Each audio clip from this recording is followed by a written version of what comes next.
जय Hind to all the officers. कैसे हो आप लोग? उम्मीद करता हूँ बहुत ही अच्छे होंगे। मेरा नाम है Prateek. Welcome to Galaxy Classes. हो हाल ही में दोस्तों G20 समिट हमें ब्राजील में देखने को मिल रहा है और भारत के प्रधानमंत्री श्री नरेंद्र मोदी जी भी इसको अटेंड करने रियो डी जेनेरियो जा चुके हैं। तो आज के वीडियो में जानेंगे कि आखिर इस पूरे समिट में क्या क्या आउटकम्स होंगे, किन यहाँ पे अहम मुद्दों पे बातें होंगी, भारत के पर्सपेक्टिव से क्या ये अच्छा समिट हो सकता है और आखिर ये G20 समिट होता क्या है, पूरा बैकग्राउंड एक पूरा कंपाइलेशन के फॉर्म में सब आपको डायनेमिक हो स्टैटिक हो सब आपको डिटेल में बताऊंगा। चलिए अब दोस्तों बात करते हैं कि आखिर ये क्या खबर है और क्या इंपॉर्टेंट है। चलो सबसे पहले G20 का जो समिट है दोस्तों हमें ब्राजील के शहर रियो डी जेनेरियो में देखने को मिल रहा है और भारत के जो प्रधानमंत्री हैं श्री नरेंद्र मोदी जी ये दोस्तों 3 नेशन के टूर पे निकले थे। अगर आपको याद हो 16 से लेके 17 नवंबर ये दोस्तों नाइजीरिया गए थे, एक अफ्रीकन कंट्री। ठीक है, और ये दोस्तों लगभग रिसेंट 17 साल में देखा जाए तो मोदी जी पहले प्रधानमंत्री बने हैं जो नाइजीरिया गए थे।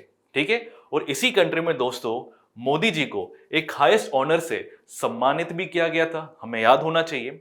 और दोस्तों ये सेकंड ऐसे व्यक्ति है जहां पे नाइजीरिया ने इनको ये अवार्ड दिया। इससे पहले 1969 में देखा जाए तो क्वीन एलिजाबेथ टू को यहाँ पे अवार्ड दिया गया था। तो अच्छी बात है, बायलैटरल टॉक्स भी हुए नाइजीरिया में और ऑयल प्रोड्यूसिंग कंट्री भी है, बहुत ही रिच है। और नाइजीरिया के जो राष्ट्रपति है इनका नाम है बोला अहमद टिनुबू। इन्होंने दोस्तों क्या किया था, मोदी जी को इन्वाइट किया था। हम डिटेल में बात करेंगे बट हाँ ये पूरा चीज हमें देखने को मिलता है। और ये जो G20 समिट होगा दोस्तों ये 19th G20 समिट हमें रियो डी जेनेरियो में देखने को मिल रहा है। ठीक है, और जैसे ही इनका स्वागत हुआ मोदी जी का ब्राजील में तो संस्कृत के श्लोक वगैरह गाए गए थे, तो बड़े एक ग्रैंड तरीके से इनका वेलकम हुआ था। अब दोस्तों इस पूरे समिट में जो ब्राजील के राष्ट्रपति है यही होस्ट कर रहे हैं, इनका नाम है लूला डे सिल्वा। इन्होंने दोस्तों एक बात रखी है कि इस पूरे मीटिंग का आखिर यहाँ पे क्या मुद्दा होगा।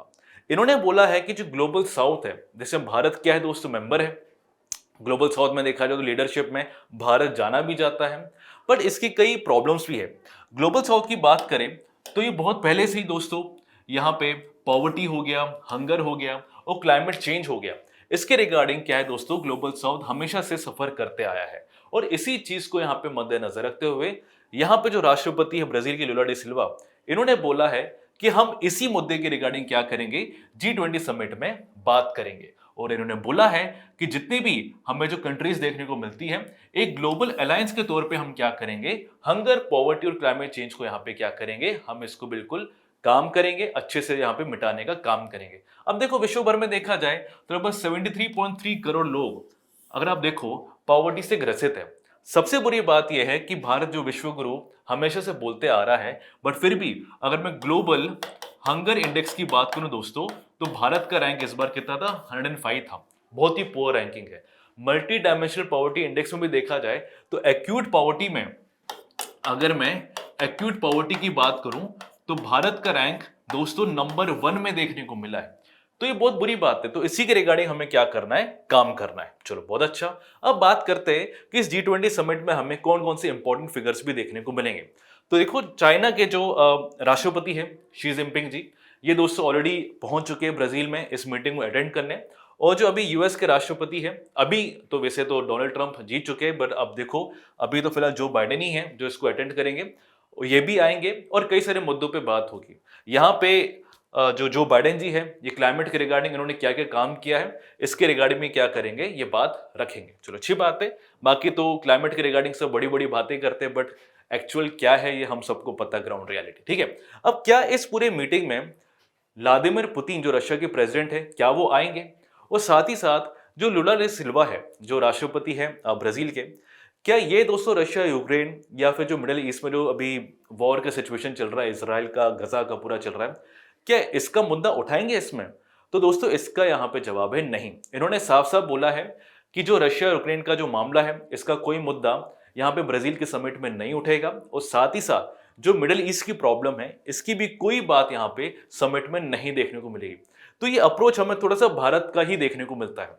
अगर आपको याद हो 2023 में जब भारत G20 को क्या कर रहा था, होस्ट कर रहा था, तो एक बहुत बड़ा हमें जियोपॉलिटिकली या फिर डिप्लोमेटिकली हमें जीत देखने को मिली थी। हमने भी दोस्तों अपने डिक्लेरेशन में रशिया यूक्रेन का जो मामला था हमने यहाँ पे बिल्कुल भी नहीं उठाया था। आई थिंक ब्राजील भी उसी चीज को फॉलो करा है, जो कि अच्छी बात है। इन्होंने सीधा बोला कि हम सिर्फ और सिर्फ जो पॉवर्टी है, हंगर इशू है, और साथ ही साथ यहाँ पे जो क्लाइमेट चेंज के रिगार्डिंग जो ग्लोबल साउथ कि जो कंट्रीज फेस कर रहे हैं, हम इसी पे क्या रहेंगे, सेंट्रिक रहेंगे, इसी पे हम बात करेंगे। और पुतिन की बात करें, चलो वो तो आ भी नहीं सकते, क्योंकि इंटरनेशनल क्रिमिनल कोर्ट ने, हम सबको याद है, इनके खिलाफ अरेस्ट वारंट भी निकाला, तो ये ऐसे पब्लिक यहाँ पे समिट्स में तो आपको नहीं देखने को मिलेंगे। चलो आगे बात करते हैं कि आखिर भारत जो G20 ट्रोइका का पार्ट है, क्या होता है ट्रोइका, वो मैं आपको बताऊंगा।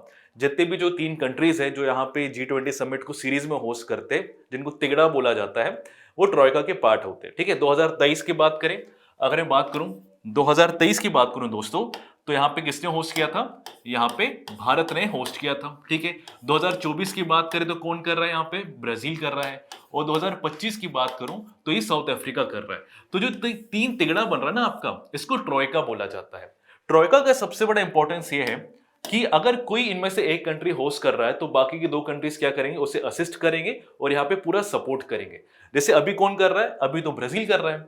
तो ब्राजील में देखा जाए यहाँ पे साउथ अफ्रीका भी और भारत भी, दोनों क्योंकि ट्रोइका के पार्ट है, ये क्या करेंगे, ब्राजील को अच्छे तरीके से सपोर्ट और असिस्ट भी करेंगे। चलो अच्छी बात है। नेक्स्ट यहाँ पे बात करते हैं, यहाँ पे 2023 में जैसे मैंने आपको बताया था कि भारत ने अच्छा परफॉर्मेंस दी, यहाँ पे रशिया यूक्रेन का कोई मामला नहीं उठाया, और यहाँ पे कोई भी इन्होंने मिडिल ईस्ट में जो अभी प्रॉब्लम चल रही है वो 2023 की समिट में नहीं देखने को मिला। ये अच्छी बात है। चलो अब बात करते हैं, हाल ही में मोदी जी ने 16 से लेकर 17 नवंबर नाइजीरिया कंट्री को क्या किया था, यहाँ पे एक ट्रिप में उन्होंने मारा था, और इसी के साथ दोस्तों इनको grand commander of the order of the niger, ये दोस्तों बहुत ही बड़ा एक सेकेंड हाईएस्ट सिविलियन ऑनर जो किसी फॉरेनर को दिया जाता है, ये मोदी जी को दिया था। इससे पहले अगर आप देखोगे तो क्वीन एलिजाबेथ टू को 1969 में दोस्तों यही सेम अवार्ड मिला था, तो मोदी जी दूसरे व्यक्ति बन गए। तो इससे ये समझ आता है कि नाइजीरिया मोदी जी को कितना यहाँ पे तवज्जो दे रहे हैं, तो डिप्लोमेटिकली अच्छी बात है।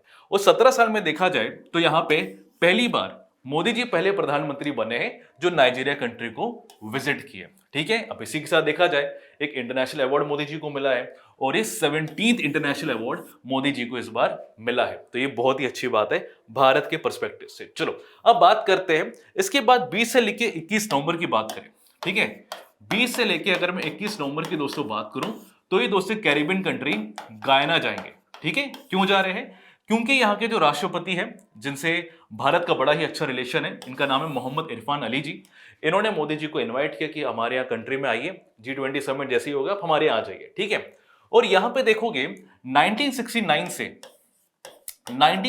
से देखा जाए, लगभग 1669 से देखा जाए, मोदी जी पहले व्यक्ति है, पहले प्रधानमंत्री है जो यहाँ पे गायना देश में जाएंगे। इससे पहले बात करें तो इंदिरा गांधी जी गई हुई थी, इससे जस्ट 2 साल पहले तो गायना को आजादी ही मिली थी। ठीक है ना, तो ये पूरा सिलसिला देखने को मिल रहा है। और गायना वर्ल्ड बैंक के हिसाब से आने वाले टाइम में एक इकोनॉमिकली वेल प्रॉस्परस कंट्री होने वाला है। ये भी एक ऑयल रिच कैरिबियन कंट्री है, तो भारत के लिए ये बहुत ही इंपॉर्टेंट है। अगर आपको याद हो दोस्तों तो 2023 में ही मोहम्मद इरफान अली जी को प्रवासी भारतीय दिवस का यहाँ पे चीफ गेस्ट भी बनाया गया था, तो हमारे रिलेशन इनसे बहुत ही अच्छे। चलो आगे बात करते हैं, ये तो हमें बायलैटरल टॉक्स नाइजीरिया में देखने को मिलेगा जो कि ऑलरेडी हो चुका है। गायना में मैंने आपको बताया कि क्या क्या होगा, और गायना में अगर आप देखोगे दोस्तों तो कैरिकॉम समिट भी होने वाला है, ये भी बहुत इंपॉर्टेंट है, इसकी जानकारी होनी चाहिए। कैरिकॉम समिट होने वाला है। ठीक है, क्या मतलब इसका पहले फुल फॉर्म है कैरिबियन कम्युनिटी। ठीक है, इसमें टोटल 15 कैरिबियन कंट्रीज क्या है समिट के मेंबर है ना, कैरिबियन कंट्रीज ही है। और यहाँ पे ये गायना देश में इस बार समिट होगा, और भारत के प्रधानमंत्री श्री नरेंद्र मोदी जी भी क्या कर रहे हैं, इसको अटेंड करेंगे। इसी सेम समिट में देखोगे तो मोदी जी को एक और हाई सिविलियन ऑनर से सम्मानित किया जाएगा, किस कंट्री के द्वारा, डोमिनिका कंट्री के द्वारा। ठीक है, तो ये मोदी जी का इसी के साथ 18th इंटरनेशनल अवार्ड यहां पे देखने को मिलेगा। अब दोस्तों सबसे बड़ा सवाल है कि आखिर ये G20 होता क्या है। देखो पहली बात तो इसका फुल फॉर्म है ग्रुप ऑफ 20 मेंबर्स, 19 कंट्रीज है, एक यूरोपियन यूनियन है, और आपको अफ्रीकन यूनियन भी 2023 के बाद देखने को मिलेगा इसका मेंबर। ठीक है, और रिप्रेजेंटेटिव की बात करूं तो इसमें वर्ल्ड बैंक और IMF भी क्या इसके पार्ट है। इसकी अगर मैं खासियत बोलूं G20 की, तो दुनिया में जितना भी अगर मैं बात करूं GDP का, लगभग 80% जीडीपी देखोगे तो ये तो G20 मेंबर ही होल्ड करते हैं, नंबर 1। नंबर 2, जितने भी हमें इंटरनेशनल ट्रेड पूरे विश्व भर में देखने को मिलते हैं उसका 75% तो सिर्फ हमें G20 कंट्रीज के ही देखने को मिलते हैं, तो ये इसका रेलेवेंस है। साथ ही साथ वर्ल्ड की जितनी भी पॉपुलेशन है दोस्तों उसका 60% तो G20 कंट्री के मेंबर ही क्या करते हैं, होल्ड करते हैं। तो इसकी सबसे बड़ी खासियत क्या है कि ये दोस्तों डेवलप्ड कंट्रीज और डेवलपिंग कंट्रीज दोनों का यहाँ पे क्या है दोस्तों, ये सम्मेलन है। और इसी के साथ क्या है दोस्तों, ये इंपॉर्टेंट बन जाता है क्योंकि G7 की बात करें तो डेवलप्ड कंट्रीज की बात करता है, डेवलपिंग का क्या होगा फिर, तो ये दोनों का यहाँ पे मिश्रण है। अब बात करते हैं कि G20 का यहाँ पे शुरुआत कैसे हुई है। इसकी शुरुआत देखोगे तो हमें जब फाइनेंशियल क्राइसिस हमें 97-99 में देखने को मिला, एशिया में देखने को मिला, 2008 में हमें यूएस में देखने को मिला, ये उसी का रिजल्ट है। ठीक है, अगर मैं बात करूं 97 से लेके 99 की, ठीक है, तो यहां पे जब एशिया का फाइनेंशियल क्राइसिस आया था, इसके बाद से ये फैसला लिया गया कि हम एक मिनिस्ट्री लेवल की, है ना, हम यहाँ पे एक मीटिंग रखते हैं। ठीक है, और ये फैसला लिया गया था G7 के समिट में, जब जितनी भी डेवलप्ड कंट्रीज थी और जो डेवलपिंग कंट्रीज थी तब के टाइम में, इनको यहाँ पे बुलाया गया था और ये फैसला लिया गया था कि हम मिनिस्ट्री लेवल पे क्या करेंगे, यहाँ पे डिस्कशन करेंगे कि आखिर हमें फ्यूचर बनाना है। इसके बाद 1999 की बात करें तो एक फाइनेंस मिनिस्ट्री लेवल की हमें मीटिंग देखने को मिलती है और साथ ही साथ उन कंट्रीज के जितनी भी जो सेंट्रल बैंक के गवर्नर्स थे, इनकी भी दोस्तों हमें मीटिंग देखने को मिलती है कि आने वाला भविष्य कैसे हो सकता है, ये जो फाइनेंशियल क्राइसिस आए हैं हम इसको कैसे डील करेंगे। होते होते फिर एक ऐसा वक्त आता है वर्ष 2008 का, जब यहाँ पे यूएस का फाइनेंशियल क्राइसिस, हम सबको पता है पूरा स्टॉक मार्केट वगैरह आपको क्या हो गया था, पूरा खराब स्थिति में आ गया था। और इसके बाद देखोगे फिर बाद में आपसी सहमति से यह फैसला लिया गया कि हमें एक हाईएस्ट पॉलिटिकल लेवल का हमें एक ग्रुप बनाना चाहिए। और इसके बाद से देखोगे तो G20 लीडर्स क्या कर रहे थे, लगभग साल में एक बार ये मीटिंग किया करते थे। फिर इसके बाद तो हमें एक अच्छी मीटिंग देखने को मिली थी। अब बात करते हैं कि G20 में दोस्तों कितने मेंबर्स हैं। ठीक है, तो G20 में अगर बात करूं तो 19 कंट्रीज हैं। कौन कौन से हैं, अर्जेंटीना है, ऑस्ट्रेलिया है, ब्राजील, कनाडा, चाइना, फ्रांस, साथ ही साथ Germany, India, Indonesia, Italy, Japan, Mexico, Korea, Russia, Saudi Arabia, south Africa, Turkey, UK, US हो गया, यूरोपियन यूनियन और अफ्रीकन यूनियन। ठीक है, अफ्रीकन यूनियन इसका पार्ट है और साथ ही साथ वर्ल्ड बैंक और इंटरनेशनल मॉनेटरी फंड क्या है, ये इसके रिप्रेजेंटेटिव है। चलो अब बात करते हैं कि आखिर G20 का पूरा फंक्शनिंग कैसे होता है, कैसे काम करते हैं। देखो टोटल इसमें हमें, जैसे मैंने आपको बताया, 20 आपको मेंबर्स देखने को मिलते हैं और इसको दोस्तों 4 ग्रुप्स में बांटा गया है ना। और हर ग्रुप में आपको लगभग देखोगे तो 4 से 5 आपको ग्रुप आपको देखने को मिलते हैं मेंबर्स के फॉर्म में, है ना, मतलब 4 देखो कंट्रीज हर एक आपको ग्रुप में देखने को मिलते हैं। ठीक है, तो देखोगे लगभग 5 ग्रुप में इसको दोस्तों बांटा गया है इन 20 कंट्रीज को और हर एक ग्रुप में 4 कंट्रीज है। अगर आपसे पूछा जाए कि भारत किस ग्रुप का पार्ट है, तो दोस्तों ये ग्रुप 2 का पार्ट है। और इस ग्रुप 2 में भारत के अलावा और कौन कौन सी कंट्री है दोस्तों, रशिया है, साउथ अफ्रीका है और साथ ही साथ टर्की है। अब बात करें कि आखिर इनका जो प्रेसिडेंसी है ये कैसे होता है। दोस्तों हर साल चेंज होता रहता है और ये रोटेशनल बेसिस में किया जाता है। क्या इसका कोई हेडक्वार्टर है, क्या इसका कोई परमानेंट लेवल पे कोई सेक्रेटरी है, तो इसका जवाब है नहीं, इसका कोई भी हेडक्वार्टर नहीं है। इसका हर साल हमें नया प्रेसिडेंट देखने को मिलता है एज ए कंट्री के फॉर्म में। चलो अब बात करते हैं कि आखिर G20 ट्रॉयका होता क्या है। दोस्तों इसको बड़े आसान भाषा में तिगड़े के फॉर्म में समझ सकते हैं। जैसे बात करें 2023 में भारत ने G20 को यहाँ पे होस्ट किया था समिट को। 2024 में अभी लुला डी सिल्वा मतलब ब्राजील के राष्ट्रपति कर रहे हैं और यहाँ पे 25 में देखो तो साउथ अफ्रीका देखने को मिल रहा है। तो ये तीनों क्या है दोस्तों, ये तीनों ट्रॉयका के पार्ट बन गए। ठीक है, नंबर 1। और इसके वजह से क्या होगा, इन तीनों में से कोई भी अगर कंट्री होस्ट करेगा तो बाकी की 2 कंट्री क्या करेंगे, उसे असिस्ट करेंगे, सपोर्ट करेंगे। चलो नेक्स्ट यहां पे बात करते हैं कि ऐसे कौन कौन से मुद्दे हैं दोस्तों जिसमें G20 का समिट देखने को मिलता है। तो यहां पे देख सकते हैं फाइनेंशियल मार्केट्स को हम कैसे एक्सेसिबल बनाएं, इसके रिगार्डिंग बातें होती है। टैक्स और फिस्कल पॉलिसी, व्यापार कैसे बढ़ाया जाए, एग्रीकल्चर, रोजगार के रिगार्डिंग, एनर्जी के रिगार्डिंग, करप्शन को कैसे हम मिटा सकते हैं और साथ ही साथ विमेन का जॉब मार्केट में क्या योगदान हो सकता है, विमेन एम्पावरमेंट की बात हो रही है। 2030 का जो यूनाइटेड नेशन का सस्टेनेबल डेवलपमेंट गोल है, हम इसको कैसे अचीव कर सकते हैं। क्लाइमेट चेंज हो गया, global health, anti terrorism activity को हम कैसे यहाँ पे बढ़ावा दे सकते हैं और साथ ही साथ हम इंक्लूसिव तरीके से एंटरप्रेन्योरशिप को कैसे बढ़ावा दे सकते हैं। ये पूरे मुद्दे पे दोस्तों G20 के समिट होते हैं। अब बात करते हैं कि भारत के पर्सपेक्टिव से भारत हमेशा किन मुद्दों पे यहाँ पे डिस्कशन चाहता है, ठीक है। तो सबसे पहले भारत चाहता है कि जितने भी जो करप्शन होते हैं टैक्स एविजन की वजह से, इसके रिगार्डिंग जरूर बातें होनी चाहिए, ठीक है। साथ ही साथ यहाँ पे जो टेररिज्म है, जो टेरर फंडिंग्स होती है, इसको कैसे रोका जाए, इसके रिगार्डिंग भारत मुद्दे पे डिस्कशन चाहता है। यहाँ पे कॉस्ट ऑफ रेमिटेंसेस, जिसको बोला जाता है कि एक ट्रांजैक्शनल फीस होती है जब भी आप किसी और कंट्री के साथ यहाँ पे ट्रांजैक्शन करते हो, ऑनलाइन ट्रेडिंग करते हो, है ना। तो उसके रिगार्डिंग यहाँ पे जितना हो सके कम फीस लगे, भारत का ज्यादा खर्चा ना लगे, इसके रिगार्डिंग भारत चाहता है कि बात हो। मार्केट को कैसे एक्सेसिबल बनाए कि हम यहाँ पे जो हमारी दवाइयां होती है हम उसको यहाँ पे जितना हो सके पहुंचा पाए या फिर इंपोर्ट कर पाए सस्ते दामों पे, ये भी बात होती है। और साथ ही साथ वर्ल्ड ट्रेड ऑर्गेनाइजेशन में हमें क्या क्या रिफॉर्म्स लाने चाहिए जो भारत को यहाँ पे सपोर्ट करे।